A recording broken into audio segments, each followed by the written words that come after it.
ان کی صرف آرزویں ہیں کہ جنت میں صرف یہودی جائیں گے، اور نصارہ کہتے تھے کہ ہم اکیلے ہی جنت میں جائیں گے۔ اگر وہ اس بات کی دلیل رکھتے ہیں تو لے آؤ، یہ چیلنج کیا گیا ہے، کیونکہ ان لوگوں کی جو غلط فہمی ہے اس کا یہاں اللہ تعالیٰ نے اعلان فرما دیا کہ یہ ان کی اپنی دلی آرزویں ہیں۔ یہود اور نصارہ دونوں ایک دوسرے کے دشمن ہیں، مگر جب کبھی مسلمانوں کے خلاف کچھ کرنا چاہتے ہیں تو وہ دونوں آپسی بغض اور دشمنی کو بھول کر مسلمانوں کو نقصان پہنچانے میں لگے رہتے ہیں۔ تو اللہ ہمیں یہود نصارہ سے دلی دوستی رکھنے سے منع فرمایا ہے۔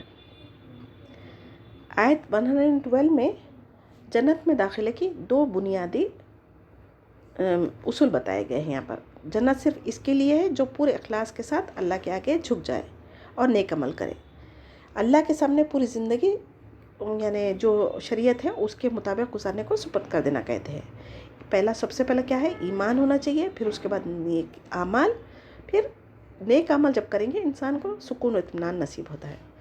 تو اسلام کے معنی کیا ہے؟ سلامتی اور امن کے، اور اپنی ذات کو اللہ اور رسول کی اطاعت میں لگا کر سنت کے مطابق عمل کریں گے۔ جو کوئی اور اللہ اور رسول کی سنت کے مطابق زندگی گزاریں گے وہی محسن کہلاتے ہیں۔ اور اللہ تعالیٰ محسن کا مطلب کیا ہے؟ احسان کرنے والا۔ سنت کے مطابق جو بھی اللہ تعالیٰ کی شریعت ہے اس کے مطابق زندگی گزارنا، اور اپنے ہر معاملات میں اللہ تعالیٰ کے احکامات کی پابندی کرنا ضروری ہے۔ آیت 113 میں یہود کہتے تھے کہ نصرانی حق پر نہیں ہے، اور نصارہ کہتے تھے کہ یہودی حق پر نہیں ہے، حالانکہ یہ لوگ تورات پڑھتے تھے جس میں حضرت موسیٰ علیہ السلام کی زبان سے حضرت عیسیٰ علیہ السلام کی تصدیق موجود تھی۔ حسد اور ضد انسان کو حق سے دور کر دیتی ہے۔ اصل معیار عمل ہے، دعویٰ نہیں ہے۔ یہ لوگ کیا کرتے تھے؟ نبی کریم صلی اللہ علیہ وسلم کو بھی صحابی کہا کرتے تھے، بے دین کہا کرتے تھے، لیکن اگر قرآن سمجھ کر پڑھیں گے تو قرآن کی تعلیمات کو غور و فکر کریں گے، اس میں تدبر کریں گے تو حق، باطل اور بدعتوں میں فرق کیسے کرنا ہے ہمیں علم ہو جائے گا۔ اسی لیے تو شیطان نہیں چاہتا کہ ہم قرآن کو سیکھیں، اسی لیے شیطان طرح طرح کے رکاوٹیں ڈالتا ہے، ہمیں مشکل کر کے دکھاتا ہے۔ قیامت کے دن اللہ سبحانہ وتعالیٰ سب کے اختلافات کا فیصلہ کر دے گا، وہاں عمل کی کوئی گنجائش نہیں رہے گی۔ تو یہی زندگی ہے جہاں پر ہم اپنے اعمال بہتر کر کے آخرت کا توشہ تیار کر سکتے ہیں۔ اگر ہم غفلت کی زندگی سے باہر آئیں گے تو آخرت میں ضرور کامیابی حاصل کر سکیں گے۔ آیت 114 میں دیکھیں، ظالموں کے بھی بہت طریقے ہیں۔ اس آیت میں سب سے بڑا ظالم ان لوگوں کو کہا گیا ہے جو مسجدوں میں اللہ کا ذکر کرنے سے روکتے ہیں۔ اس کی 2 تفسیریں کی گئی ہے۔ کیا ہے؟ عیسائی لوگ جنہوں نے بادشاہ روم کے ساتھ مل کر یہودیوں کو بیت المقدس میں نماز پڑھنے سے روکا تھا، اور عیسائیوں نے بیت المقدس کو بغض نظر مجوسی یعنی کافر بادشاہ کے ساتھ مل کر یہودیوں کی دشمنی میں ساتھ دے کر بیت المقدس کو توڑ پھوڑ کیا تھا۔ اور دوسری تفسیر حافظ ابن کثیر سے، اس سے مشرکین مکہ مراد لیے ہیں جنہوں نے آپ صلی اللہ علیہ وسلم کو اور آپ کے صحابہ اکرام رضی اللہ تعالیٰ عنہ کو مکہ سے نکلنے پر مجبور کیا، جس کا مقصد مسلمانوں کو خانہ کعبہ میں عبادت کرنے سے روکنا تھا۔ تو صلح حدیبیہ کے موقع پر بھی آپ صلی اللہ علیہ وسلم اور صحابہ کو عمرہ کرنے سے روک دیا تھا۔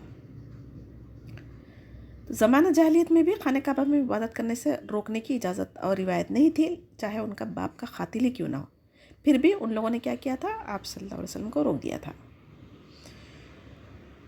تو آج ہمارے بھی مسلمان معاشروں میں کئی ایسی مسجدیں ہو گئی، وہابی کی نماز مسجدوں میں نماز جائز نہیں ہے، اہل حدیث کی مسجد الگ ہے، تو یہ مسجدوں کو الگ کرنا، ایک دوسرے کی مسجدوں سے روکنا، یہ یہود و نصارہ کی عادتیں ہیں، اس سے ہمیں بچنا چاہیے۔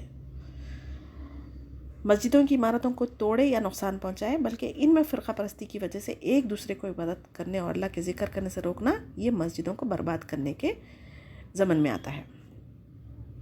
جبکہ اللہ تعالیٰ مسلمانوں کے لیے ساری زمین پاک رکھی ہے، نماز جہاں چاہے پاک صاف زمین اگر ہو تو وہاں پڑھی جا سکتی ہے۔ ہمیں ضروری نہیں ہے کہ کسی ایک عمارت کے اندر مسجد کے نام سے بنائی جائے وہیں پر ہماری نماز ادا کرنا ہے۔ جیسے دوسرے مذاہب میں ان کے لیے عبادت کے خاص گھر تھے، ویسا ہمارے لیے نہیں ہے۔ جہاں کہیں زمین پاک ہے وہاں پر ہم نماز ادا کر سکتے ہیں۔ آج ہم مسلمانوں نے بھی مسجدیں تو بہت ہی خوبصورت بنا لی ہے، لیکن اس میں نماز اور ذکر کرنے والے بہت ہی کم لوگ ہوتے ہیں، اور اگر کوئی نماز ذکر کے لیے مسجدوں میں آنا بھی چاہے تو فرقہ پرستی کی وجہ سے انہیں داخل ہونے سے ایک مسلمان ہی دوسرے مسلمان کو روکتا ہے۔ ایسے لوگوں کے لیے بھی اس آیت میں وعید ہے، ان کے لیے دنیا میں بھی رسوائی ہے اور آخرت میں بھی بہت بڑا عذاب ہے، لہٰذا ہمیں اس سے بچنا چاہیے۔ اپنے محلوں کی مسجدوں کو صاف ستھرا رکھیں اور ہر ایک کو عبادت کرنے کے لیے اجازت عام رکھنی چاہیے۔ آیت 115 میں دیکھیں، مشرق اور مغرب کا مالک صرف اللہ سبحانہ تعالیٰ ہے، تم جدھر بھی منہ کرو ادھر ہی اللہ کا چہرہ ہے۔ اس آیت کا شان نزول کیا ہے؟ اس کی 2 تفسیریں کی گئی۔ قبلہ صرف نظم و ضبط قائم رکھنے کے لیے مقرر کیا گیا ہے۔ ایک دفعہ صحابہ کرام رضی اللہ تعالیٰ عنہ رات کے وقت کسی منزل پر اترے تھے اور اندھیرا ہونے کی وجہ سے جس کو جس طرف گمان ہوا فجر کی نماز ادا کی اور اپنی اپنی نشانی رکھ لی تھی۔ جب صبح ہوئی تو پتہ چلا کہ سب کی نمازیں مختلف رخ میں ادا ہوئی، لیکن آپ صلی اللہ علیہ وسلم نے کسی کو بھی نماز دوبارہ پڑھنے کا حکم نہیں دیا تھا۔ اور دوسرا شان نزول کیا ہے؟ ہجرت کے بعد مسلمان بیت المقدس کی طرف رخ کر کے نماز پڑھا کرتے تھے۔ جب قبلہ تحویل کرنے کا حکم ہوا تو یہودیوں نے طرح طرح کی باتیں کرنا شروع کر دی، تو تب اس کے جواب میں یہ آیت نازل ہوئی۔ یعنی آیتوں کا شان نزول کچھ بھی ہو سکتا، لیکن اس کے چند اسباب جمع جب ہو جاتے نا، تب اللہ تعالیٰ نے ان سب کے تعلق سے ایک حکم ہی آیت میں نازل فرما دیتا۔ تو آیتوں کا شان نزول بھی مختلف روایت میں مختلف مل سکتے، اس میں ہمیں کنفیوژن نہیں ہونا چاہیے۔ مشرق اور مغرب کا مالک اللہ ہی ہے، اگر غلطی سے قبلہ نامعلوم ہونے کی وجہ سے نماز اگر ادا کرے تو اللہ تعالیٰ اسے قبول فرمائے گا۔ ہاں، اگر کوئی جان بوجھ کر اللہ کی نافرمانی کرنے سرکشی کی نیت سے اگر کریں گے تو ضرور اس کو عذاب ہوگا۔ فرض نماز میں ہمیں قبلہ رخ کر کے ہی نماز شروع کرنی چاہیے، اس کے بعد آپ کی سواری کا رخ جس طرف چاہے بدل جائے، کوئی گناہ نہیں ہے۔ یہ کس کے لیے ہے؟ جو ہوائی جہاز کے سفر کرتے، ٹرین کا، بس کا سفر کرتے، جس کی یعنی چلانے کی مطلب کیا بولنا چاہیے، سواری چلانے والا کوئی اور ہوتا نا، وہ ڈرائیور کے اوپر رہتا اور روٹ کے اوپر رہتا، تو وہ ہماری بس کی بات نہیں ہوتی۔ اگر البتہ نوافل کے لیے اگر آپ نماز پڑھیں تو قبلہ رخ ہونا شرط نہیں ہے۔ اللہ سبحانہ تعالیٰ عرش پر ہے، لیکن اس کا علم اتنا وسیع ہے کہ دنیا کے ہر کونے میں کیا ہو رہا ہے اس کا علم رکھتا ہے۔ یہ اللہ سبحانہ تعالیٰ کی صفات ہے۔ آیت 116 میں یہود حضرت عزیر علیہ السلام کو اللہ کا بیٹا کہتے تھے اور نصارہ حضرت عیسیٰ علیہ السلام کو اللہ کا بیٹا کہتے تھے۔ اللہ تعالیٰ ان دونوں قوموں کا جواب اس آیت میں دیا ہے۔ اللہ سبحانہ تعالیٰ کی کوئی اولاد نہیں ہے، بلکہ وہ ان چیزوں سے پاک ہے۔ زمین و آسمان کی تمام مخلوق اللہ کی ملکیت ہے اور ہر ایک ذرہ اللہ تعالیٰ کی فرمانبرداری میں لگا ہوا ہے۔ تو مشرکین مکہ فرشتوں کو اللہ تعالیٰ کی بیٹیاں قرار دیتے تھے، جبکہ وہ خود کے لیے بیٹیوں کو برا مانتے تھے اور بیٹوں کی خواہش کرتے تھے۔ اللہ سبحانہ تعالیٰ ساری کائنات کا خالق ہے، مالک ہے، اور اس کو کسی بیٹے کی کیا ضرورت ہے؟ وہ رحمان اور رحیم ہے، اس کی وجہ سے کسی کو بھی اس گناہ پر پکڑتا نہیں، ورنہ فوراً اللہ تعالیٰ چاہا تو کن کہنے سے ساری دنیا تباہ ہو سکتی تھی۔ تو اللہ سبحانہ تعالیٰ کا شریک ٹھہرانا اللہ سبحانہ تعالیٰ کو گالی دینا ہے، نعوذ باللہ۔ آیت 117 میں بدیع السماوات والارض، یعنی کسی نمونے کے بغیر جس اللہ نے پہلی مرتبہ آسمان اور زمین کا پیدا کیا، اس کو کیا ضرورت ہے کسی کے یعنی اولاد ہونے کی؟ اس کو اور اس کا ارادہ کرنا، کن کہنا کافی ہے۔ وہ مالک ہے، خالق ہے، سب اس کی فرمانبرداری میں اپنی ڈیوٹی انجام دے رہے ہیں نا، تو سوائے کچھ انسانوں کے سب کفر کرنے لگے تو بھی اللہ تعالیٰ کی ملکیت اور شان میں کوئی فرق نہیں پڑے گا۔ اللہ سبحانہ تعالیٰ اکیلا ہے، اس کا کوئی شریک نہیں ہے، اس پر ہمارا ایمان ہونا چاہیے۔ آیت 118 میں دیکھیں، اس آیت میں قیامت تک آنے والے جو آسمانی کتابوں کا علم نہیں رکھتے انہیں لا یعلمون، بے علم کہا گیا ہے، جبکہ ان میں بڑے بڑے شاعر موجود تھے۔ یعنی دنیاوی علم تو تھا، لیکن آخرت کے بارے میں جو اللہ تعالیٰ کی کتابیں ہیں، شریعت ہے، اس کا علم انہیں نہیں تھا لیکن سمجھنا نہیں چاہتے تھے۔ تو آیت میں اصل مخاطب تو مشرکین مکہ ہے، جو کہتے تھے کہ اللہ تعالیٰ ہم سے خود کلام کیوں نہیں کرتا، یا ہمارے پاس کوئی نشانیاں کیوں نہیں آتی۔ تو پچھلی قوم جو تھی نا، یہود و نصارہ، انہوں نے بھی ایسے ہی کہا تھا، جس کو دیکھ کر ہم مسلمان ہو جاتے۔ یعنی ان کو جتنے معجزے اللہ تعالیٰ کے دیے گئے وہ کافی نہیں ہے مسلمان ہونے کے لیے۔ اللہ تعالیٰ خود ان سے اگر کلام کر بھی لیتا تب بھی یہ لوگ ایمان لانے والے نہیں تھے۔ یہ بہت ہی سرکش قوم تھی۔ مشرکین عرب جو تھے نا، کفر کی وجہ سے، عناد کی وجہ سے، تکبر کی وجہ سے، سرکشی میں اپنے سے پہلے لوگوں کی مشابہت اختیار کر لیے تھے، اور جیسا کہ ان کو باپ دادا ان کے یعنی ان کے راستے پر چلنے کی وصیت کر کے گئے تھے نا، اسی طریقے سے گمراہی کا راستہ اختیار کرے ہوئے تھے. اور نبی کریم صلی اللہ علیہ وسلم کو کبھی جادوگر، کبھی دیوانہ کہتے تھے، اور ان کے پیچھے لوگوں کو لگا دیتے تھے طرح طرح کی تکلیفیں دینے کے لیے. جس کے دل میں ایمان ہے ان کے لیے اپنی ذات میں خود کے اطراف اتنی نشانیاں رکھ دی گئی کہ جو عقل رکھتے نا، وہ اپنے جسم میں اپنے اطراف کی چیزوں پر غور و فکر کریں گے نا، تو اللہ کو پہچان جاتا. اللہ سبحانہ تعالیٰ اگر نہ دیتا، ہمیں سوچنے کی صلاحیت نہیں دیتا، بولنے کی صلاحیت نہیں دیتا، سننے کی صلاحیت نہیں دیتا، تو آج ہم کہاں سے حق بات سمجھ سکتے تھے؟ تو اس پر بھی ہمیں اللہ کا شکر ادا کرنا چاہیے. آیت 119 میں اللہ تعالیٰ فرما رہے ہیں، آپ صلی اللہ علیہ وسلم کو تسلی دیتے ہوئے فرما رہے ہیں کہ آپ کو ہم نے صرف حق یعنی قرآن دے کر، جس میں جنت کی خوشخبری ہے اور جہنم سے ڈرانے والے کلمات ہیں، یعنی حق دے کر بھیجا ہے نا. تو آپ کا کام ہے صرف اللہ تعالیٰ کا پیغام پہنچا دینا. اب ہدایت دینا اللہ کے ہاتھ میں. اگر جس کی نیت ہوگی اللہ تعالیٰ کی ہدایت حاصل کرنا، تو اللہ تعالیٰ کے راستے پہ کوشش کرے گا اور اللہ تعالیٰ سے دعائیں کرے گا، تو اس کو اللہ تعالیٰ ضرور ہدایت دے گا. ہدایت کی ذمہ داری کسی پر بھی نہیں ہوتی. داعی دین کی ذمہ داری کیا ہوتی؟ قرآن حدیث کی باتیں لوگوں کو بتا دے، اور اس کے بعد ہدایت اللہ کی ذمہ داری ہے، ہم پر نہیں ہے. اگر آپ بھی اگر دین کا کوئی کام کر رہے ہیں، دین کی خدمت کر رہے ہیں، تو آپ کا کام ہے صرف حق بات لوگوں تک پہنچا دینا. اب اس کے باوجود اگر لوگ آپ کو تانے دے رہے ہیں، آپ کی بات نہیں سن رہے، تو اس کا اجر آپ کو اللہ کے پاس ملنے والا ہے. تو ہمیں یہاں پر تسلی دی گئی ہے. نبی کریم صلی اللہ علیہ وسلم کے بعد کوئی اور نبی آنے والے نہیں ہے نا، تو قیامت تک ہماری جو ذمہ داری ہے وہ ادا کرتے رہیں، چاہے آگے والا ہدایت پر آئے یا نہ آئے، آپ کی جو ذمہ داری ہے پوری کرنی چاہیے. آیت 120، یہود و نصارہ ہرگز آپ سے راضی نہیں ہوں گے. یہ کس سے راضی نہیں ہوں گے؟ قرآن اور آپ صلی اللہ علیہ وسلم. جب تک آپ صلی اللہ علیہ وسلم ان کے دین کی اتباع نہ کرے. آپ صلی اللہ علیہ وسلم کو حکم دیا گیا کہ اللہ کی ہدایت ہی اصل ہدایت ہے. اگر آپ کے پاس علم آنے کے باوجود پھر ان کی خواہشوں کے مطابق تحریف شدہ کتابوں پر عمل کرو گے، تو اللہ سبحانہ تعالیٰ کے پاس آپ کا کوئی مددگار دوست نہیں ہوگا. یہ مخاطب تو محمد صلی اللہ علیہ وسلم کو کیا گیا، دراصل یہ امت محمدیہ یعنی ہمیں تعلیم دی جا رہی ہے. یہ وعید ہے قرآن آ جانے کے بعد. اگر ہم لوگوں کی خواہش کو پوری کرنے کے لیے بدعت، گمراہی، رسم و رواج اور ان کی جیسے یعنی ان کے جو طریقے ہیں اس کو اگر اپنا لیے، ہم رسم و رواج اختیار کر کے اللہ کو راضی نہیں کر سکتے، بلکہ اللہ کا غضب ہم پر ہوگا. اس سے بچنا ضروری ہے. اور اگر چاہے لوگ آپ کو تنہا چھوڑ کیوں نہ دے، آپ کو اللہ سے ڈرنا ہے، اللہ کی شریعت پر عمل کرنا ہے، اللہ کے سنت جو طریقے بتائے گئے اسی پر عمل کرنے میں کامیابی ہے. اور آج کل ہم یہود نصارہ کی اندھی تقلید کرتے چلے جا رہے ہیں. ماڈرن جتنا زیادہ ہم اسلام سے دور ہوتے جائیں گے، اپنے آپ کو ماڈرن سمجھ رہے ہیں. آؤٹ ڈیٹڈ اسلام پہ عمل کرنے والوں کو کہا جا رہا ہے، لیکن ہمیں آخرت کی فکر کرنی چاہیے. آیت 121 میں جنہیں ہم نے کتاب دی وہ اسے حق کے ساتھ پڑھتے ہیں. اس سے یہودی مراد ہے جو ایمان والے تھے، جیسے عبداللہ بن سلام رضی اللہ تعالیٰ عنہ، جن کو بھی اللہ نے اسلام قبول کرنے کی توفیق دی. ان کی تعریف ان آیت میں فرمائی گئی ہے. پہلے وہ ان کی شریعت پر عمل کرتے تھے، پھر جب قرآن نازل ہوا تو اس کا جیسا حق ہے اس کی بھی تلاوت کر کے ایمان لے آئے. اہل کتاب میں سے جو بھی قرآن و حدیث پر ایمان لائے، آپ صلی اللہ علیہ وسلم کی رسالت پر ایمان لائے، وہ کامیاب ہے. اور جو ایمان نہیں لائے گا، چاہے وہ پچھلی شریعت پر چلنے والا ہی کیوں نہ ہوگا، وہ جہنم میں جائے گا. کیونکہ اب دنیا میں دیکھیں کوئی ایک سلیبس ہے جو اولڈ ایڈیشن ہے، اس کو ریویو کیا جاتا، تو آپ ایگزام آپ اولڈ سے دیں گے یا نیو سے دیں گے؟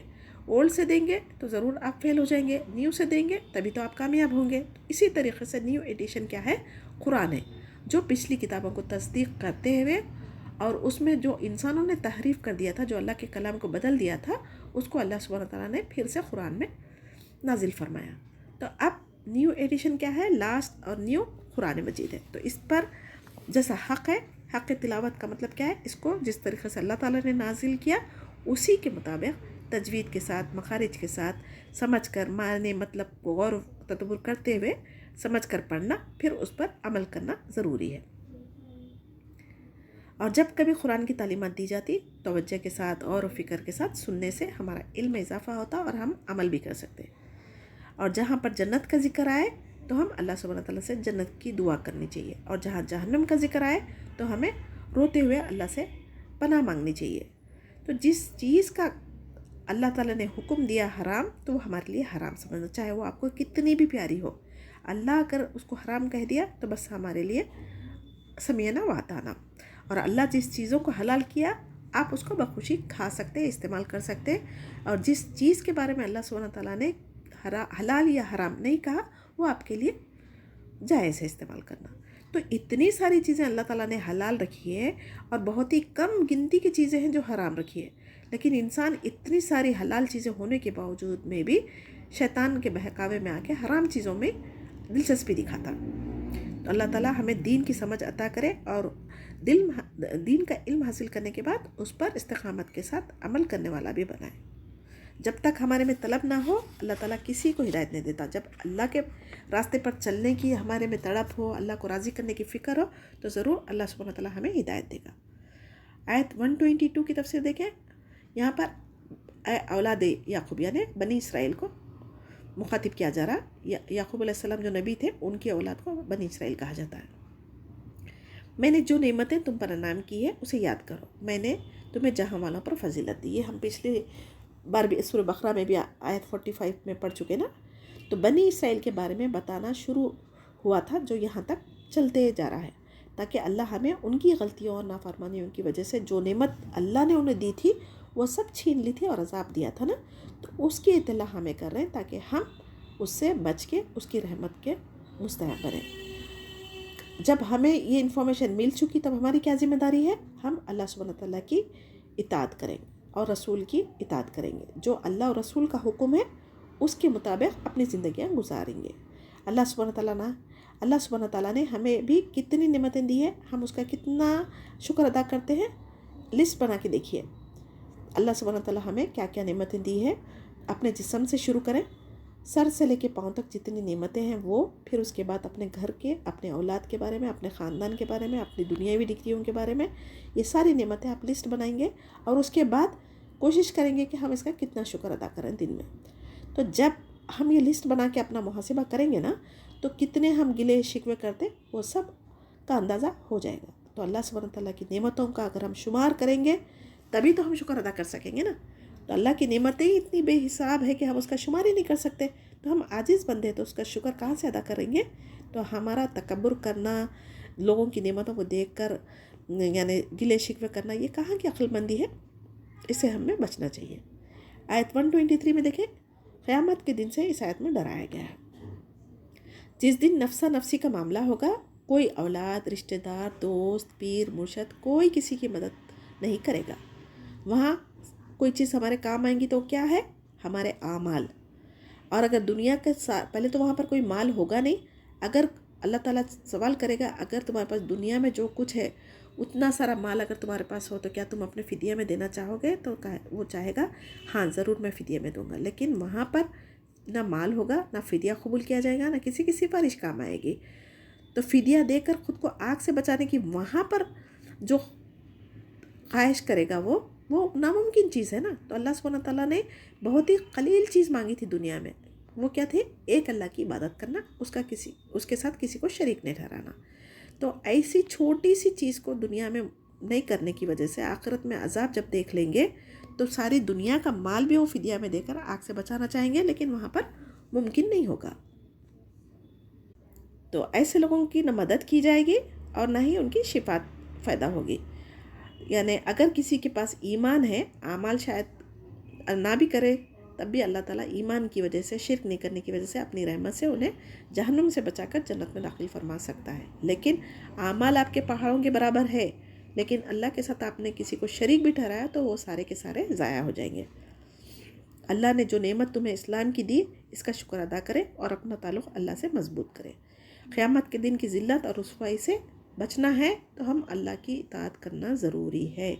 اللہ تعالیٰ تو بہت ہی کم چیز کا مطالبہ کیا. اللہ تعالیٰ کی جو نعمتیں اگر اس کے برابر اگر ہر ایک کا چارج لگایا جاتا نا تو ہمارا جینا، کیا ہم ساری زندگی بھی غلامی میں گزار لیں تو اللہ کا ایک نعمت کا بھی ہم حق ادا نہیں کر سکتے تھے. جب سے اللہ تعالیٰ نے دنیا بنائی ہے انسان کو زمین میں خلیفہ بنا کر بھیجا گیا ہے، اور اس میں 3 قسم کے لوگ ہی رہا کرتے تھے. ایک نمبر 1 کون تھے؟ مومن، جو متقین ہیں، یعنی اللہ سے ڈر کے زندگی گزارنے والے، اللہ پر ایمان رکھنا اور پھر اللہ سے ڈرتے ہوئے زندگی گزارنا. اور نمبر 2 مشرک، جو اللہ تعالیٰ کے ساتھ شریک ٹھہرا کرتے تھے، یہ کافر لوگ ہیں. اور تیسرا منافق. منافق کیسے ہے؟ نہ مسلمان ہی ہوتے نہ تو کافر ہوتے، جس کے ساتھ میں رہتے ان کی بات گاتے، جہاں فائدہ نظر آتا وہاں پر یہ لوگ جھک جاتے. تو ایسے لوگوں کا جہنم میں سب سے نچلا طبقہ ہے، وہاں پر ڈالے جائیں گے. یہاں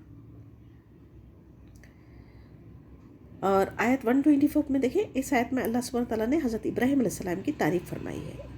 ان کو طرح طرح کی باتوں سے اللہ سبحانہ تعالیٰ نے آزمایا تھا. سب سے پہلے تو وہ ایک بت پرست گھرانے میں پیدا ہوئے. ان کے باپ آزر بتوں کو بنایا کرتے تھے. تو اس گھرانے میں پیدا ہونے کے باوجود بھی اللہ سبحانہ تعالیٰ نے انہیں شرک سے محفوظ رکھا. اور پھر نمرود جیسا بادشاہ آگ میں ڈالنے کا ان کو حکم ہوا تھا. تو آگ میں ڈالنے کے باوجود بھی وہ کسی کی مدد نہیں چاہے بلکہ اللہ سبحانہ تعالیٰ کی مدد چاہے. تو اللہ سبحانہ تعالیٰ اس آگ میں بھی ان کو سکون سے رکھا. پھر اس کے بعد ہجرت کی. پھر جب ان کو پہلے تو اولاد تھی نہیں، جب بڑھاپے میں اولاد ہوئی تو بیٹے کو ذبح کرنے کا، اسماعیل علیہ السلام کو ذبح کرنے کا حکم دیا گیا. تو جو چیزیں اللہ تعالیٰ ان کو آزمانے کے لیے کی تھی وہ سب میں پورے اترے. اس کے بعد اللہ تعالیٰ نے ان کو خلیل کا لقب عطا کیا. تو جو اللہ سبحانہ تعالیٰ کی آزمائش میں پورا اترتا نا، وہ اللہ کا خلیل ہو جاتا، اللہ کا دوست ہو جاتا. اور جو بیٹا بڑھاپے کا سہارا بننے والا تھا، وہ بیٹے کو اللہ کی راہ میں قربان کرنے کے لیے لے کے گئے تھے نا. تو آج ہم جو بقرعید میں قربانی کرتے ہیں، یہ حضرت ابراہیم علیہ السلام کی سنت ہے. تو اللہ تعالیٰ کو اتنی ادا یہ پسند آئی، تا قیامت تک آنے والوں کے لیے یہ صاحب استطاعت والوں کے لیے فرض کر دی گئی. صرف مسلمان ہی نہیں بلکہ یہود نصارہ بھی حضرت ابراہیم علیہ السلام کو اپنا امام مانتے تھے. قیامت تک آنے والوں کے لیے وہ امام ہی رہیں گے. اور چاہے وہ کچھ بھی ہو جائے، ہمیں بھی دین حنیف کی پیروی کرنے کا حکم ہے. حنیف کا مطلب ایک سوئی کے ساتھ ایک اللہ کی عبادت کرنے والا. تو حضرت ابراہیم علیہ السلام کی آزمائش جتنی بھی کی گئی اس میں سب میں پورے اترتے تھے. یہ انعام کی صورت میں کہا گیا ہے کہ تمہیں لوگوں کا امام بنا دوں گا. یعنی جتنی قربانیاں حضرت ابراہیم علیہ السلام نے دی ہے، تبھی تو اللہ تعالیٰ نے ان کو ساری امت کے لیے امام بنایا. تو ابراہیم علیہ السلام نے کیا کہا؟ اور میری اولاد کو، یعنی دیکھیں ان کی فکر کیا تھی، اپنی اولاد کی بھی فکر تھی. تو اللہ تعالیٰ نے فرمایا میرا وعدہ ظالموں سے نہیں ہے. اللہ تعالیٰ نے حضرت ابراہیم علیہ السلام کی خواہش کو قرآن میں سورہ عنکبوت میں آگے بتائیں گے. اور اللہ تعالیٰ ان کی خواہش کو پورا کرنے کے لیے یعنی بعض کو کتابیں دی. یعنی ابراہیم علیہ السلام کی نسل میں بعض کافر بھی تھے، بعض مومن بھی تھے، جو نبیاں بھی بنائے گئے تو حضرت ابراہیم علیہ السلام کی اولاد میں سے ہی. تو کتاب، آسمانی کتابوں کا سلسلہ، نبوت کا سلسلہ حضرت ابراہیم علیہ السلام کی نسل میں ہے نا.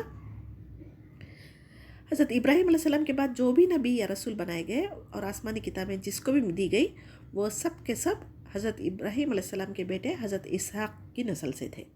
اور ہمارے نبی، آخری نبی جو محمد صلی اللہ علیہ وسلم ہے، وہ بھی حضرت ابراہیم علیہ السلام کے بیٹے اسماعیل کی نسل سے ہیں. یعنی اللہ تعالیٰ کا لقب ان کو خلیل کب ملا؟ سارے وعدے اللہ تعالیٰ کے پورے کرنے کے بعد، اور جو اللہ کے احکامات تھے، جو آزمائش تھا، جو حکم تھا، وہ سب پہ عمل کرنے کے بعد اللہ تعالیٰ نے ان کو خلیل کا لقب دیا.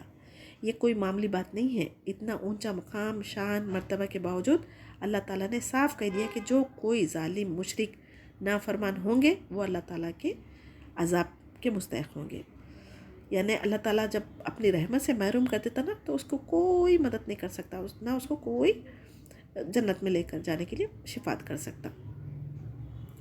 تو انسانوں کو آزمایا جاتا. جب نبیوں کو آزمایا گیا تو پھر انسانوں کو بھی آزمایا جاتا. تو ہم عام انسان تھوڑی سی مصیبت، تھوڑی سی آزمائش آتے ہی ہم ناشکری کرنے لگتے. تو ہمیں کیا کرنا چاہیے؟ اس میں کیا سبق مل رہا؟ اللہ تعالیٰ کی آزمائشوں پر صبر اور شکر ادا کرنا چاہیے. مومن وہی ہے جو اللہ کے احکامات پر، اللہ کی آزمائشوں پر ثابت قدم اترے. آیت 125 میں بیت اللہ یعنی اللہ کا گھر، جس کو پہلی مرتبہ حضرت ابراہیم علیہ السلام نے بنایا تھا، اور یہ کس لیے؟ لوگوں کے لیے عبادت کرنے کے لیے، ثواب کی جگہ. مطلب یہ کہ ایک مرتبہ جو حج عمرہ کرنے کے لیے اللہ کے گھر کو آتا نا، تو اس کو بار بار اللہ تعالیٰ نے دل میں اس کی محبت اتنی ڈال دیتا کہ بار بار حج عمرہ کرنے کی خواہش رکھتا ہے. اور خانہ کعبہ کو اللہ سبحانہ تعالیٰ نے امن کی جگہ بنائی ہے، یہاں دشمن کا بھی خوف نہیں رہتا. اور زمانہ جاہلیت میں بھی لوگ حدود حرم میں اپنے باپ کے قاتل سے بھی بدلہ نہیں لیا کرتے تھے. تو اسلام نے اسے احترام کو آج تک بھی باقی رکھا ہے. جس پتھر پر کھڑے ہو کر حضرت ابراہیم علیہ السلام نے خانہ کعبہ کی تعمیر کی تھی، جس پر ابراہیم علیہ السلام کے قدموں کے نشانات ہیں، اس کو نماز کی جگہ اللہ تعالیٰ نے خود اس آیت میں مقرر کر دی، جو آج تک بھی محفوظ ہے. جو کوئی حج عمرہ کے لیے جائیں گے تو انہیں ضرور مقام ابراہیم کی زیارت کا موقع ملے گا، اور وہاں پر حضرت ابراہیم علیہ السلام کے پیر کے نشان بھی دیکھے جائیں گے. تو حضرت ابراہیم علیہ السلام اور ان کے بیٹے اسماعیل علیہ السلام سے اللہ نے وعدہ لیا تھا، وہ بیت اللہ کو یعنی خانہ کعبہ کو طواف کرنے والوں کے لیے، عمرہ کرنے والوں کے لیے، حج کرنے والوں کے لیے، رکوع کرنے والوں کے لیے صاف ستھرا رکھیں گے. تو اس سے ہمیں کیا پتہ چل رہا؟ جو کوئی اللہ کا گھر کی صفائی کرے گا وہ اس آیت پر عمل کرے گا، کیونکہ جو کوئی مسجدوں میں آئیں گے، نماز پڑھیں گے، قرآن پڑھیں گے، سجدہ کریں گے، اللہ کا ذکر کریں گے، ان سب کو اگر اطراف کا ماحول پاک صاف رہیں گا تبھی تو نمازوں میں خشوع و خضوع آئیں گا نا. اگر گندی سی جگہیں رہیں گی وہاں پر نماز پڑھنے کے لیے نہ دل بھی نہیں چاہیں گا، لوگوں کو کراہیت بھی ہوگی. تب ہمارے لیے اس میں کیا سبق ہے؟ دنیا کے چاہے کسی بھی کونے میں ہو، ہم جہاں پر اللہ کی عبادت کی جاتی، نماز کے لیے بلایا جاتا، رکوع سجدے کیا جاتا، وہاں پر پاک صاف رکھیں. اور اکثر ہم لوگ رمضان میں افطار کے لیے چلے آتے، کھا کے پی کے جو چیزیں ہم گندگی پھیلا کے آتے، ویسا کرنے سے ہمیں احتیاط کرنا چاہیے. اللہ کے گھروں کی جو صفائی کرتے ان کے لیے بہتر دعا ہے. اللہ تعالیٰ کے گھروں کی جو صاف ستھرائی کا کام کرتے اللہ تعالیٰ انہیں بہت بڑا اجر دینے والا ہے. تو احکام شریعت کیا تھی ہماری؟ اس پر عمل کرنا. یعنی جمعے کے دن کے لیے ہمارے کو آزمایا گیا. جمعے کے دن غسل کرنا، استنجا کرنا، ناخن کاٹنا، زیر ناف بغل کے بال کاٹنا، مونچھیں کاٹنا، داڑھی بڑھانا، یہ ختنہ کروانا، مہمان نوازی کروانا، یہ سفید بال دیکھنے والے سب سے پہلے حضرت ابراہیم علیہ السلام تھے. یہ ساری چیزیں حضرت ابراہیم علیہ السلام کی شریعت سے ہماری شریعت تک چلتے آ رہی ہے. تو اب اگر انسان اس پر عمل کرے گا تو سنت ابراہیمی پر عمل ہو جائے گا، اور ہماری شریعت بھی حضرت ابراہیم علیہ السلام کی شریعت سے ملتی جھولتی ہے. آج ہم کیا سمجھتے؟ اصل کامیابی کس کو سمجھتے ہیں؟ آج کل ہم دنیا کی زندگی کو سمجھتے ہیں، لیکن اصل کامیابی وہ ہے جو اللہ کی اور رسول کی اطاعت کرنے میں ہے. حضرت ابراہیم علیہ السلام نے جب خانہ کعبہ کی تعمیر کرتے وقت کوئی فوٹو لی تھی، نہ ہی یادگار کے طور پہ کچھ رکھا تھا، لیکن اللہ تعالیٰ ان کی نیکیوں کو اتنا پسند کیا کہ قیامت تک آنے والوں کے لیے باقی رکھا. تو دیکھیں، نہ اس زمانے میں آج کی طرح موبائل تھا، نہ فوٹوز لے کے انہوں نے آنے والوں کے لیے نشانی چھوڑی تھی، لیکن اللہ تعالیٰ جس کا نام باقی رکھنا چاہتے ان کے لیے کوئی کسی فوٹو کی، کسی اسباب کی ضرورت نہیں ہے. جیسے حضرت ابراہیم علیہ السلام ہے ہمارے پاس. آج ہم عمرہ کے لیے جاتے ہیں، حج کے لیے جاتے ہیں، تو سیلفیز لے کے سوشل میڈیا پہ ڈال دیتے، اسٹیٹس پہ اپلوڈ کر دیتے. یہ دکھاوا، ریاکاری میں شمار ہو رہا ہے. تو اس طرح کی حرکتیں کرنے سے ہمیں احتیاط کرنا چاہیے. آیت 126 میں حضرت ابراہیم علیہ السلام نے کہا، اے اللہ اس جگہ کو امن والا شہر بنا دے، اور یہاں کے رہنے والوں کو جو اللہ تعالیٰ اور قیامت کے دن پر ایمان رکھتے ہیں پھلوں کی روزیاں عطا کر. یہ کب کہا تھا؟ یہ حضرت ابراہیم علیہ السلام نے اپنی بیوی ہاجرہ اور اپنے بیٹے اسماعیل کو مکہ کی وادی میں چھوڑ کر جا رہے تھے. یہ دعا فرمائی تھی. اللہ سبحانہ تعالیٰ نے حضرت ابراہیم علیہ السلام کی یہ دعائیں قبول فرمائی. یہ شہر مکہ امن کا شہر بنا دیا گیا، اور وادی زرخیز جو یہاں پر کھیتی باڑی کچھ نہیں ہو کرتی تھی، لیکن وہاں پر دنیا بھر کے پھل، ہر قسم کے اناج، بغیر موسم کے میوے وغیرہ کی ہمیشہ فراوانی رہنے لگی. آج تو زمانہ ترقی کر چکا، ایک ملک سے دوسرے ملک سامان بھیجنا آسان ہو گیا، لیکن جس زمانے میں یہ سہولتیں نہیں تھیں تب بھی وہاں پر طرح طرح کے میوے موجود ہوا کرتے تھے. تو یہ حضرت ابراہیم علیہ السلام کی دعا کا نتیجہ ہے. اور جب وہاں پر بغیر موسم کے میوے پھل دیکھا جاتا، جبکہ وہاں پر کھیتی باڑی کچھ نہیں ہوتی تھی، سب لوگ حیرت تعجب کرتے تھے. تو یہ دراصل حضرت ابراہیم علیہ السلام کی دعا ہے. بار بار لوگ جب حج عمرہ کے لیے جاتے نا تو ان کا دل بھرتا ہی نہیں، پھر سے وہاں پر جانے کی خواہش رکھتے. تو اللہ تعالیٰ ہمیں بھی دوبارہ حج عمرہ کرنا نصیب فرمائے، آمین یا رب. اللہ کی نظر میں دنیا کی حیثیت صرف مچھر کے پر کے برابر بھی نہیں ہے. اگر ہوتی نا تو کسی کافر کو ایک پانی کا ایک قطرہ بھی نہیں دیتے تھے. تو اللہ سبحانہ تعالیٰ دنیا میں رحمان ہونے کی وجہ سے مشرک ہو، کافر ہو، منافق ہو، بدعتی ہو، مومن ہو، ہر ایک کو رزق دے رہا ہے. تو یہ اللہ تعالیٰ کا فضل ہے، اللہ تعالیٰ کی رحمت ہے، اللہ تعالیٰ کا ہمیں شکر گزار ہونا چاہیے۔ آیت 127 میں خانہ کعبہ کی بنیاد پر جو حضرت آدم علیہ السلام کے زمانے میں بنایا گیا تھا، طوفان نوح میں ڈھہ گیا تھا، تو اس کی بنیاد پر ابراہیم علیہ السلام کو دوبارہ تعمیر کرنے کا حکم دیا گیا۔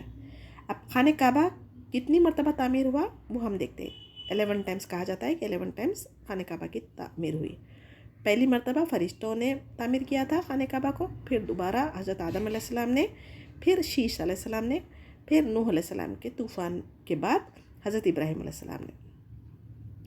اس کے بعد قوم عمالقہ نے تعمیر کیا، پھر جرہم قبیلے نے تعمیر کیا، پھر قصی بن کلاب آپ صلی اللہ علیہ وسلم کے خاندان سے ہے یہ، پھر اس کے بعد 9ویں مرتبہ قریش نے تعمیر کیا تھا۔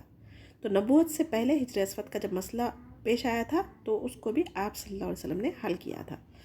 تو اور نمبر 10 آپ صلی اللہ علیہ وسلم کے بعد عبداللہ بن زبیر رضی اللہ تعالیٰ عنہ، اور 11 ٹائم حجاج بن یوسف نے خانہ کعبہ کی تعمیر کی۔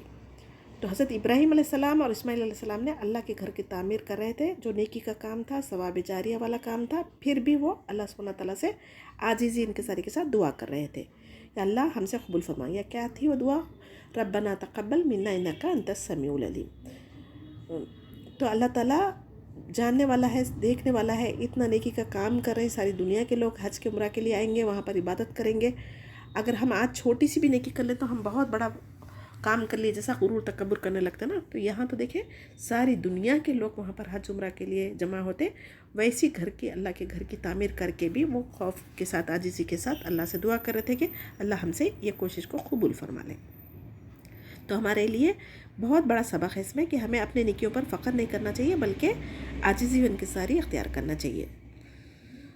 اور اگر دین کی خدمت کے لیے اگر ہمیں کچھ کرنا بھی پڑا، کچھ اللہ تعالیٰ موقع بھی دیا ہے، ہمیں صلاحیت بھی دیا، تو یہ اللہ تعالیٰ کی رحمت ہے ہم پر، اللہ تعالیٰ کا فضل ہے، اس پر ہم کبھی بھی غرور تکبر نہیں کرنا چاہیے۔ اگر ساری دنیا بھی مل کے اگر اللہ کے دین کا کام کریں گے تو بھی اللہ کی شان میں کوئی اضافہ نہیں کر سکتا، اور ساری دنیا بھی مل کے اگر کفر کریں گے تو اللہ تعالیٰ کی شان میں کوئی کمی نہیں لا سکتا۔ تو جو کچھ ہم کر رہے ہیں یہاں پر وہ ہمارے اپنے اجر کے لیے کر رہے ہیں، ہماری اپنی آخرت کو کامیاب بنانے کے لیے کر رہے ہیں۔ آیت 128 کو دیکھیں، اے ہمارے رب ہمیں اپنے فرما بردار بندوں میں شامل فرما دے، ہماری اولاد میں سے بھی ایک جماعت کو اطاعت گزار رکھ، اور ہمیں اپنی عبادتیں سکھا، اور ہماری توبہ قبول فرما۔ تو توبہ قبول کرنے والا، رحم کرنے والا کون ہے؟ اللہ سبحانہ تعالیٰ ہے۔ ساری زندگی حضرت ابراہیم علیہ السلام اللہ کی فرما برداری میں گزارنے کے باوجود پھر بھی یہاں پر دعا کر رہے۔ آیت 129 میں، اے ہمارے رب ان میں رسول بھیج جو ان کے پاس تیری آیتیں پڑھے، انہیں کتاب و حکمت سکھائے اور انہیں پاک کرے، تو بے شک حکمت والا غلبہ والا ہے۔ یہ حضرت ابراہیم علیہ السلام اور اسماعیل علیہ السلام کی آخری دعا ہے جو اللہ سبحانہ تعالیٰ نے قبول فرمائی۔ حضرت اسماعیل علیہ السلام کی اولاد میں سے حضرت محمد مصطفیٰ صلی اللہ علیہ وسلم کو اللہ تعالیٰ نے آخری نبی مبعوث فرمایا، اس لیے آپ نے فرمایا میں اپنے باپ حضرت ابراہیم علیہ السلام کی دعا ہوں، اور حضرت عیسیٰ علیہ السلام کی بشارت ہو، اور اپنی والدہ کا خواب ہو۔ تو دعائیں مانگنی تھی تو کیسی مانگنی ہے ہمیں؟ اللہ کی قرآن میں جو دعائیں ہیں، انبیاء کی جو دعائیں ہیں، حدیث سے دعائیں ثابت ہے، اس کو ہم اپنانا چاہیے۔ آیت 130 اور 131 میں دیکھیں، جب کبھی اللہ تعالیٰ نے ابراہیم علیہ السلام کو کہا فرما بردار ہو جا، تو فوراً انہوں نے کہا میں فرما برداری کی۔ اس آیت میں حضرت ابراہیم علیہ السلام کی عظمت اور فضیلت بیان کی گئی جو اللہ تعالیٰ نے انہیں دنیا اور آخرت میں عطا فرمائی۔ جو کوئی ابراہیم علیہ السلام کی سنت سے اعراض کرے گا وہ بے وقوف ہے۔ دونوں آیتوں میں یہ ہمیں دنیا میں کس طرح زندگی گزارنا ہے اس کے اصول بتائے گئے ہیں۔ قیامت تک امت مسلمہ کی ذمہ داری ہے کہ علم حاصل کرے، ہدایت کی دعائیں کرے، اللہ کو پہچاننے کی کوشش کرے، اس کے احکامات پر عمل کرے، اور دوسروں تک اللہ سبحانہ تعالیٰ کا پیغام پہنچائے۔ آیت 132 کو دیکھیں، حضرت ابراہیم علیہ السلام و حضرت یعقوب علیہ السلام یعنی اپنی اولاد کو وصیت کی تھی کہ یعنی یہودیت عیسائیت نہیں بلکہ اسلام ہی کو دین مانے۔ ہمارے بچوں، اللہ تعالیٰ نے تمہارے لیے دین اسلام کو پسند فرمایا، خبردار تم مسلمان ہی مرنا۔ تو یہ مسلمان ہی مرنا بولنے کے باوجود ان لوگوں نے طرح طرح کے شرک و بدعتیں نکال لی تھی۔ تو اللہ تعالیٰ نے، بے شک اللہ تعالیٰ نے تمہارے لیے دین کے لیے تمہیں چن لیا ہے، یعنی اللہ تعالیٰ تمہارے لیے جو دین حنیف پسند کیا ہے اس کا شکر ادا کرے۔ قرآن میں جو ایک بات آتی نا اس کی وضاحت کہیں اور ہمیں ملتی. تو ہمیں قرآن کی ایک آیت کو سمجھنے کے لیے دوسری آیتوں کا سہارا لینا ضروری ہے. ایک ہی آیت سے آپ پورا قرآن نہیں سمجھ سکتے. تو آیت 133 میں دیکھیں اس آیت کا شان نزول کیا ہے. یہود سے سوال کیا جا رہا ہے کہ اگر تم دعویٰ کرتے ہو حضرت ابراہیم علیہ السلام اور حضرت یعقوب علیہ السلام نے اپنی اولاد کو یہودیت پر قائم رہنے کی وصیت فرمائی تھی تو کیا تم وصیت کے وقت موجود تھے؟ جب موت کا وقت ان کا آیا تھا حضرت یعقوب علیہ السلام نے اپنی اولاد سے کیا کہا تھا میرے بعد تم کس کی عبادت کرو گے؟ تو سب نے جواب دیا کہ آپ کے معبود کی، یعنی آپ کے باپ دادا ابراہیم علیہ السلام، اسماعیل علیہ السلام اور اسحاق علیہ السلام کے معبود کی، جو سب کا معبود ایک ہی ہے، ہم اس کی فرمانبرداری کریں گے. اس آیت میں انسان کو اپنی اولاد کے لیے دین اسلام کی تاکید کرتے ہوئے مرنے کا ایک یعنی وصیت کرنا ضروری ہے. سمجھیے اپنی اولاد کو دین حنیف پر چلنے کی تاکید کرنا یہ سنت سے ثابت ہے. آیت 134 کو دیکھیں، یہ بھی یہود کو کہا جا رہا ہے یہ جماعت تو گزر چکی، جو انہوں نے کیا وہ ان کے لیے، اور جب تم جو کرو گے وہ تمہارے لیے، ان کے عمل کے بارے میں تم سے سوال نہیں کیا جائے گا. یعنی جو انبیاء، صالحین، صدیقین گزر چکے ان کی نسبت کا تمہیں کوئی فائدہ نہیں ہوگا. یعنی ان کے نسل میں، ان کے خاندان میں پیدا ہونے سے آپ بخشے نہیں جائیں گے، بلکہ آپ اپنی زندگی میں جو نیک صالح عمل کریں گے قیامت کے دن وہی نجات کا ذریعہ بن سکتے. نیکیوں اور گناہوں کے مطابق جنت اور دوزخ میں درجات ہمارے بلند ہو سکتے. کسی کے اعمال اگر فائدہ دے سکتے تو نیک صالح عمل کرنے کا اللہ تعالیٰ نے حکم نہیں دیتا. اور جب کہ حسب نسب اگر ہمارے قیامت کے دن کام آتے تو نبی کریم صلی اللہ علیہ وسلم کو ضرورت نہیں ہوتی تھی کہ وہ اپنی بیٹی کو قبر کے لیے تیاری کرنے کا حکم دینے کی. تو اعمال ماں باپ یعنی جو کچھ بھی نیک صالح اولاد چھوڑیں گے وہ اعمال ہی ماں باپ کے لیے صدقہ جاریہ بن سکتے، باقی کے کوئی چیز کسی کے لیے فائدہ مند نہیں ہے. 135 کو دیکھیں، یہود اور عیسائی دونوں مسلمانوں کو یہودیت عیسائیت کی دعوت دیتے تھے اور کہتے تھے کہ یہی ابراہیم علیہ السلام کا صحیح طریقہ ہے. اس کا جواب میں اللہ سبحانہ تعالیٰ فرما رہے ہیں کہ حنیف یعنی ایک اللہ کی عبادت کرنے والے، خالص اللہ کی عبادت کرنے والے تھے اور وہ مشرک نہیں تھے. تو یہ آیت سے یہود و نصارہ کی بات کا رد ہو گیا. وہ نمرود کی آگ سے ڈرے اور نہ ہی اولاد کی محبت میں بھٹکے، جبکہ یہود اور نصارہ دونوں میں شرک عام ہے. آیت 136 کو دیکھیں، اس آیت میں تمام مسلمانوں کو اللہ تعالیٰ مخاطب فرما کے کہہ رہا ہے یعنی اور ایمان کا معیار کیسا ہونا چاہیے وہ بتایا گیا ہے. نمبر 1 یہاں پر پھر سے وہی ہے، اللہ پر ایمان لانا، قرآن پر ایمان لانا، پچھلی کتابوں اور رسولوں پر ایمان لانا، یعنی جتنے بھی نبی گزرے ہیں ان سب کی تعلیمات یہی تھی. اب اس آیت میں موسیٰ علیہ السلام اور عیسیٰ علیہ السلام کا ذکر کیوں کیا گیا؟ کیونکہ اولاد یعنی اسباط سے مراد اولاد ہے، تو یہ اولاد میں یہ دونوں بھی شامل تھے نا، اسی لیے. تو اور خاص طور سے کیونکہ ان دو نبیوں کے ناموں پر بہت سارے لوگ ایک دوسرے کو غلط ثابت کرنے کی کوشش بھی کر رہے تھے. تو پچھلی کتابوں میں لوگوں نے تحریف کی تھی، جیسا تورات ہے، انجیل ہے اور زبور ہے. تو اسی اصلی حالت میں نہیں ہونے کی وجہ سے اللہ سبحانہ تعالیٰ نے قرآن کو نازل کیا. اب ہمیں کسی اور کتاب پہ عمل کرنا نہیں ہے، اس پہ ایمان ہے ہمارا، لیکن جو کتاب پچھلی کتابوں کی تصدیق کرتی وہ ہے قرآن، اور اسی پر ہمیں عمل کرنا ہے. آیت 137 کو دیکھیں، پھر اگر وہ یہودی ایمان لائے جیسے نبی کریم صلی اللہ علیہ وسلم نے لایا ہے اور صحابہ رضی اللہ تعالیٰ نے ایمان لائے تو ہدایت پائیں گے، اور اگر وہ منہ موڑیں گے تو غلط راستے پر چلیں گے. تو جو غلط راستے پر جائیں گا اس اللہ کا کوئی نہیں بگاڑ سکتا، کچھ نہیں بگاڑ سکتا، وہ اپنی آخرت خراب کر. فَسَيَكْفِيكَهُمُ اللَّهُ وَهُوَ السَّمِيعُ الْعَلِيمُ. جب یہ آیت تلاوت فرما رہے تھے حضرت عثمان رضی اللہ تعالیٰ عنہ کی شہادت ہوئی تھی. آپ کی گود میں قرآن تھی اور یہی آیت آپ کی زبان مبارک پر تھی. ان کے خون کے چھینٹے بھی قرآن پر موجود ہے، جو ترکی کے میوزیم میں آج تک بھی موجود ہے. اللہ اکبر. آیت 138 کی تفسیر دیکھیں. اس آیت میں سبقت اللہ یعنی اس کا مطلب کیا ہے؟ اللہ کے رنگ اختیار کرو. اللہ کے رنگ سے اچھا کون سا رنگ ہے اس میں سوال کیا گیا. آپ تو اسی کی عبادت کرنے والے ہیں، ہم تو اسی کی عبادت کرنے والے ہیں. تو عیسائیوں نے ایک زرد رنگ کو استعمال کیا، پانی بچے پہ کو دیا جاتا اور جو بھی عیسائیت اپناتا اس کو بھی دیا جاتا. اس رسم کو یہ لوگ بپتزم کہتے ہیں. اس رسم کے بغیر کوئی بھی پاک نہیں ہوتا، وہ سمجھتے وہ لوگ. تو اس آیت میں اللہ تعالیٰ نے ان کی تربیت فرمائی اور کہا کہ اصل رنگ تو اللہ تعالیٰ کا رنگ ہے، اس سے بہتر کوئی رنگ نہیں ہے. اللہ تعالیٰ کا رنگ سے مراد یعنی دین فطرت، دین حنیف، دین اسلام ہے. ہر نبی کی دعوت توحید یہی رہی ہے.